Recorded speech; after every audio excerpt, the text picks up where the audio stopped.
Hey you guys, it's been a while. It's Figgy from Survivor, Millennials First Gen X, and tomorrow, which I'm so excited about, is the season premiere of Survivor Edge of Extinction. Now, every season since my own, I kind of come on here and I give you a little bit of a cast assessment about what I feel about each player and then where I think they're going to place. So this time around, I just kind of want to go through each player and kind of let you know what I'm feeling about them and kind of maybe where I see them placing throughout the game, only because it's the day before the premiere. Typically I post this the day before and I work on it a couple days in advance before that, and since I'm so late to the party, I'm gonna kind of keep this short and sweet. So when I look at the cast, we have 4 returning players, one including my boy David, right?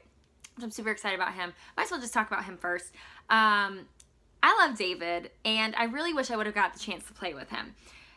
I think that he's going to bring a lot to the table for these newbies, and as well as the returnee players. But I think the newbies are going to definitely gravitate towards him because David just has such an amazing personality. When I think back on his game personally and I just see the transitional growth throughout, it's so beautiful and it's so awesome to watch. I think a lot of the newbies might be like, hey, I'm feeling this way, and I think David is just going to be that shoulder for a lot of people. But I also think he's just so smart, and he's island smart. I mean, he found a lot of idols. He made a fake idol that Jay played. I just think that David brings a lot to the table. Now, hopefully there aren't too many water challenges, or if not, I hope David took some swim lessons before. Love you, David. But because if they're trying to keep the tribe strong from the get-go, he could be a target. But I don't see that happening because I just think David is such a likable guy, and I think there's going to be some more bold personalities out there that are going to be wanting, like, people are going to want them to go before David. So I'm cheering on David, obviously, to get to the very end. Now, another returning we have, Joe Englum. He's been on twice, and this is his 3rd time running. So he thinks 3rd time's going to be a charm. I think that the newbies will probably, and maybe even returnees, will get him out before the merge. And I'm saying that only because he is so strong, and any time that he's passed, he's won and won and won these challenges. So I really think that Joe is going to go before the merge because he's just going to be an individual immunity challenge threat. Now, I think I did read that I watched his video and he said he wants to really slow it down. And I think anyone who's played the game before kind of realizes that they do need to tweak up something from their previous gameplay, and that's what he wants to work on. So I think as long as he can work on that, he might have a chance at making it past merge, and obviously I'm rooting for him. I like Joe as a person, and I would love to see him get that far. I'm just hoping that people won't see him as a challenge threat too early. Kelly Wentworth. Kelly Wentworth is a beast. She might be one person that people would possibly take out before the merge as well, only because she is strong, she is smart. I think she's pretty manipulative. I think she is just a solid player overall, and I think that's going to be tough to come to terms with. Why would I want to bring someone like that past the merge, you know? And then Aubrey, I love Aubrey too. Gotta love Aubrey.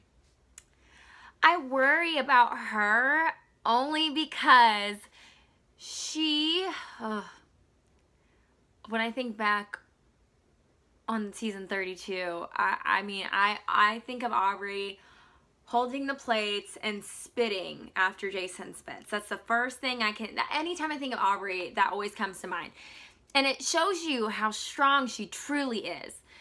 She's not just smart, she is so strong. And when you look at her, you might not see that, but the fact that she is just, it's like that silent but deadly, you know, that is Aubrey. So I'm worried because I feel like, because she's made it so close both times, that this time they might not let her make the merge. And I know I've said this about Joe and Kelly and now Aubrey, and not David.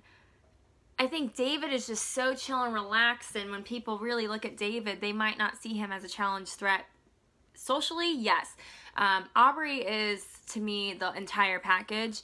So personally, if you're not aligning with her and you can't, if she's not your #1, then you would probably be sending her packing. So the newbies they picked, I do see David making the merge. I don't know about the other 3. I would love to see Aubrey in that mix for sure. I wouldn't mind seeing any, you know, Kelly, Joe, I wouldn't mind seeing any of them make the merge. I just worry because they are such beasts.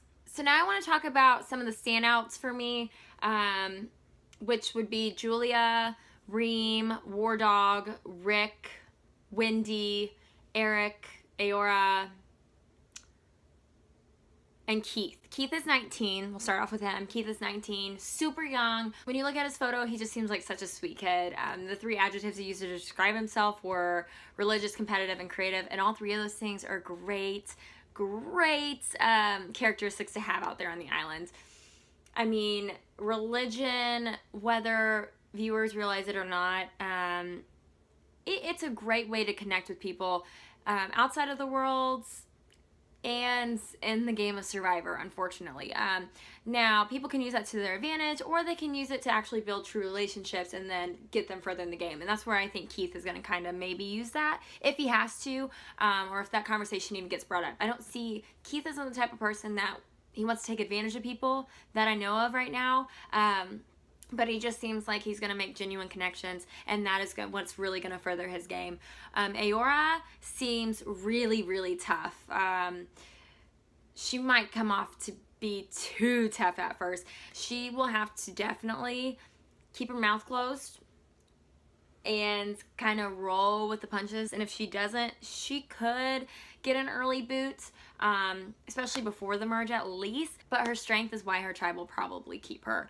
But I could definitely see her coming out pre-merge. Wendy, give me the bat. Sorry, Austin made me watch. What is that movie? Stop swinging the bat. Wendy, give me the bat.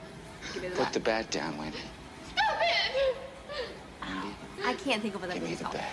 Y'all know what the movie's Give me called, the but bat. I can't think of it right now. I think it begins with an S. Wendy, give me the bat. Give me the bat. I gotta look it up now. Wendy, give me the bat. The Shining. Wendy, give me the bat. Anyways, I love Wendy. When I watched her video, her personality was just so and you gotta have someone like that on the island to keep you sane. You know, she could get on people's nerves, but one thing I did notice when she was in her video was that she said with customers, if they get loud, she gets loud back. That kind of reminds me of when I would get into arguments on the island. I never would back down, and that wasn't necessarily good for anyone. My tribe, including me. So, you know, I'm rooting for her. I would love to see her make it to the merge. I'd love to see Wendy make it to the end.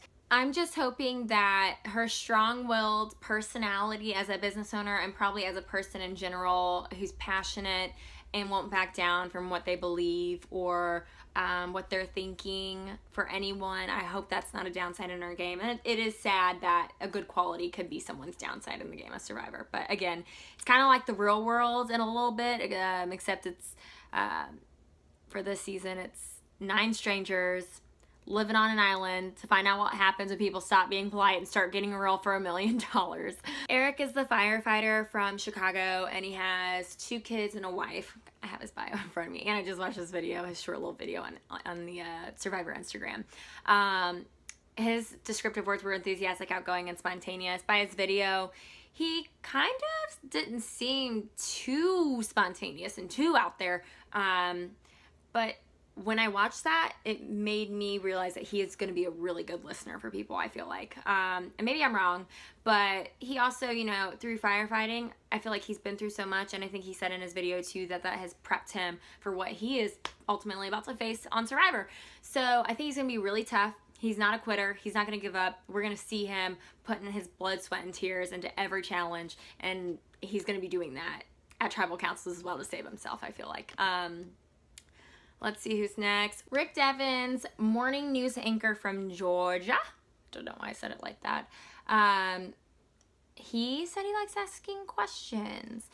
If you ask too many questions, you look suspicious, like you got something up your sleeve. So I would probably say that Rick, don't ask too many questions, because I personally would be suspicious about what you're asking. But if you're asking me, you know, about my life and all those things, we're squared away. Next person, War Dog, huge personality. Does anybody else get a Tony vibe? Just saying, total Tony vibe for me. He's super smart.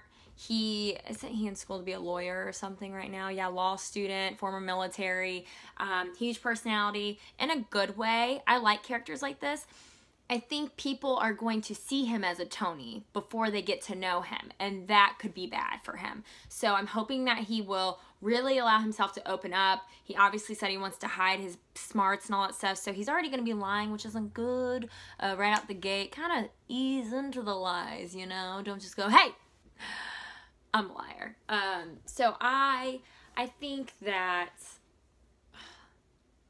I can see him go far, but I could also see him be a pre-merge. It just totally depends on how his personality can go with everyone else.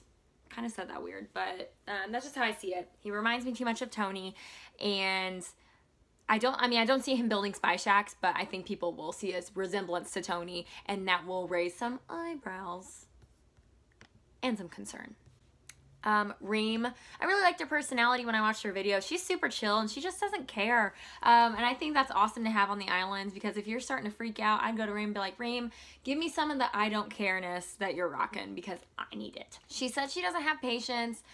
That might not be so good. But we'll have to see how it plays out. I think Ream is going to kind of go with the flow.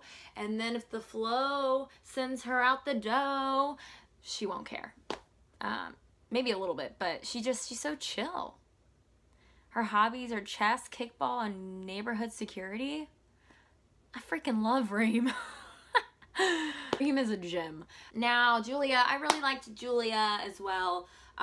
She's so wholesome. To me, she's like the Survivor sweetheart of season 38. She said she's a first generation college student. I'm trying to think of her video, and I have her thing in front of me right now. I mean, I'm just looking at her smile. I mean, people are going to gravitate towards that 100%. I think Julia will at least make the merge. If she starts showing that she's a challenge beast, that's when she's going to go, for sure. Gameplay-wise, I can't really get a read on these people and who I think is going to be finding idols and whatnot. I mean, I definitely think David is going to find some idols. Oh, Ron Clark. I mean, there's some people I haven't really talked about, obviously. I'm trying to keep this short and sweet. Ron Clark, he was the teacher who like wrote a book because Oprah told him to, or something like that. I remember Jeff saying that if he's not in charge of his alliance, that's not a good thing, because he's going to start getting on people's nerves. So I could see him going out early, unfortunately for him. Victoria, she's a redhead bombshell. I think she's going to do pretty good. I think she'll at least make the merge. I know I didn't talk much about her. She's like half Puerto Rican, half Italian. I'm half Puerto Rican, so I like Victoria. Lauren is beautiful, and unfortunately for her, I don't know if there are that many guys on this season that care, because a lot of them are married, so I don't know if she's really going to be able to manipulate anyone with her looks, or even if she said she was going to do that. I'm sorry. I haven't done I haven't done crazy research on her.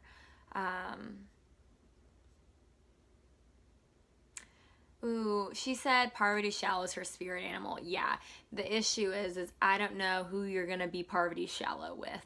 To real briefly talk about Chris and Gavin, just because, like I said, I'm trying to keep this short and sweet, but I think I quickly went over everyone anyways. Chris seems like he's going to be in his element. He really talked about how his hobbies, he liked being outside. He seems like he is perfect for Survivor, and career-wise, I think it said something like, or his like biggest accomplishment was like #1 sales or something, so I think he's very driven, and the fact that he's very outdoorsy is going to be very helpful for his tribe, so I think he's going to be a huge asset. When Gavin had me at his hobbies on his bio, hello, going to Disney World, binge watching The Office, even though I'm more of a Parks and Rec person, and you can at me if you want. Is that what the kids say? Don't at me or something? I don't know. Eating Texas Roadhouse fried pickles. I love Texas Roadhouse. Love Texas Roadhouse. It's you don't even begin to know how much I love Texas Roadhouse. And again, don't at me or whatever the kids do. Their rolls, you cannot tell me that their rolls are not good. Texas Roadhouse is amazing. I don't get down on the fried pickles, but I get down on the rolls. So you had me at Texas Roadhouse. And then he said, I might need to rethink my life based on my hobbies. I think your hobbies are fine, to be honest. Sarcastic, hungry, and a dreamer. Boy, you're about to be really hungry out there. So I hope he's ready for that. I love that he said he's hungry. That's great. Oh, maybe he meant hungry as in, like, he's hungry for a win, not hungry. Or maybe he was hungry. You gotta be specific, Gavin. But I'm gonna go with that he's hungry, as in, like, he needs Girl Scout cookies. Hungry. This is not an advertisement for Girl Scouts of America. This is just real life. And let's be honest, Thin Mint's the best of all time. Write me a paragraph down low if you want to argue about Samoas. If you want to argue about trefoils is my second favorite. But Thin Mints, you just can't beat Thin Mints. None of the s'mores stuff, none of the new stuff. Thin Mints. I'm super excited to watch these people play tomorrow. I know my boyfriend, Austin, I don't know if y'all know Austin, but he's the best. He's going to be watching with me. We're cheering for David. I need to make little David shirts or something. But, oh, I did forget to talk about Julia, too. Julie. Julie's applied for like 17 years or something like that, right?